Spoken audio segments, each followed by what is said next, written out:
Ayun, so mga boss, ang topic po natin ngayon ay tungkol po sa broodcock na hindi po kumakasta. So, ano po yung mga causes nito? Bakit hindi kumakasta? Siguro, tingnan muna natin, suriin natin mabuti yung broodcock na gagamitin natin. Baka naman po yung broodcock may balda.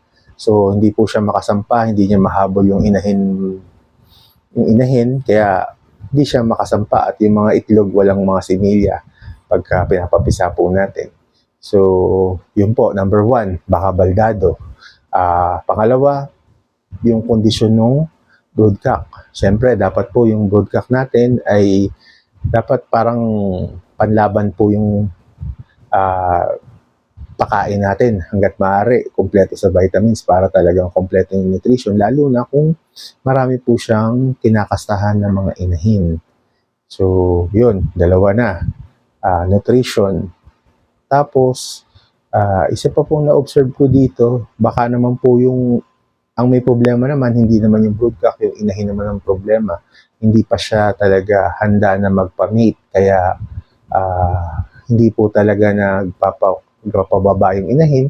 Kaya ang ginagawa ng broodcock, namamalo, pinapalo niya yung inahin at baka mabasagan po ito ng itlog.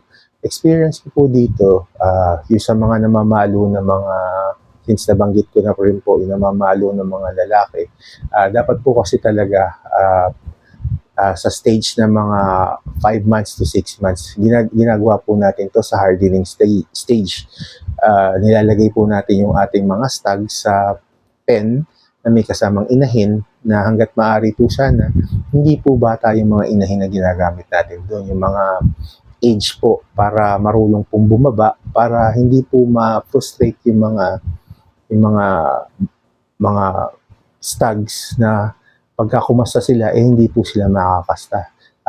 Pagka po kasi hindi natin ginawa to, or kung hindi sila nasanay na kumasta ng tama, nung bata pa, makakaugalian nila to na pagka hindi nila nagawa yung gusto nila, umiinit ang ulo nila, pinapalo nila yung inahin, binubugbog nila, hanggang baka mamatay yung mga inahin.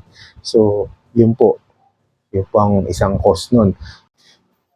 Yan, so number 3, baka po yung age ng broodcock. Baka naman 10 years old na yung broodcock at medyo may edad na po. Usually po kasi kagandahan sa age ng manok, lalo na sa panlaban, ang pinakamalakas po niyan mga 2.5 to 3 years to close to 5 years. Yan po ang pinaka-peak ng mga manok natin. Kung lilipas na po ito, sigurado po ihina na po yung testosterone nila, or magkakaroon na po ng deficiency sa mga vitamins. So, pwede naman pa rin po silang magamit. Pwede po kayo gumamit ng mga injectable na testosterone plus mga additional vitamins para mas magamit po natin ng matagal yung mga broodcock. Pero may mga practice po kasi yung mga breeders na mga sikat na yung mga broodcock, isang beses lang po talaga nila ginagamit kasi nga po, bumababa po talaga yung testosterone level, lalo po sa kanila, ginagawa po nila to at ginagamit nila yung broodcock sa flock mating.